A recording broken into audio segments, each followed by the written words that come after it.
રાજકોટના આંગણે પરાશર માનવ સેવા ચેરિટેબલ ટ્રસ્ટ દ્વારા ગૌશાળાના નવનિર્માણ અને સર્વપિતૃ મોક્ષાર્થે ભવ્ય શ્રીમદ ભાગવત સપ્તાહ જ્ઞાનયજ્ઞનું આયોજન કરવામાં આવ્યું છે. આગામી તારીખ 2 મેથી 8 મે સુધી રાત્રે 8 થી 11 વાગ્યા દરમિયાન લીમડા ચોક સ્થિત શાસ્ત્રી મેદાન ભક્તિમય બનશે.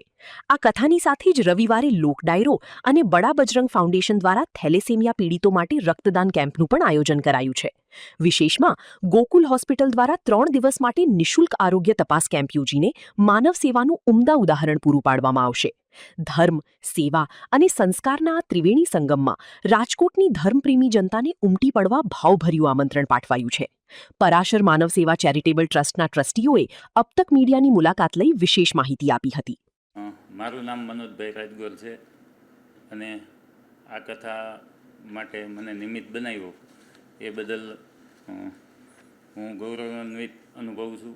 બીજું કે તારીખ 2/5/2026થી લઈ 8/5/2026 સુધી સર્વજ્ઞાતિના સર્વ પિતૃ મોક્ષાર્થે તેમજ ગૌશાળાના લાભાર્થે એક સુંદર મજાનું ભાગવત સપ્તાહનું આયોજન આપણે કરી રહ્યા છીએ, જેમાં દરેક ભક્તજનોને કથા શ્રવણ કરવા તેમજ વિવિધ કાર્યક્રમોમાં ભાગ લેવા માટે હું જાહેર જનતાને અપીલ કરું છું. તો આવો સૌ સાથે મળી અને ભાગવત સપ્તાહનું રસપાન કરીએ.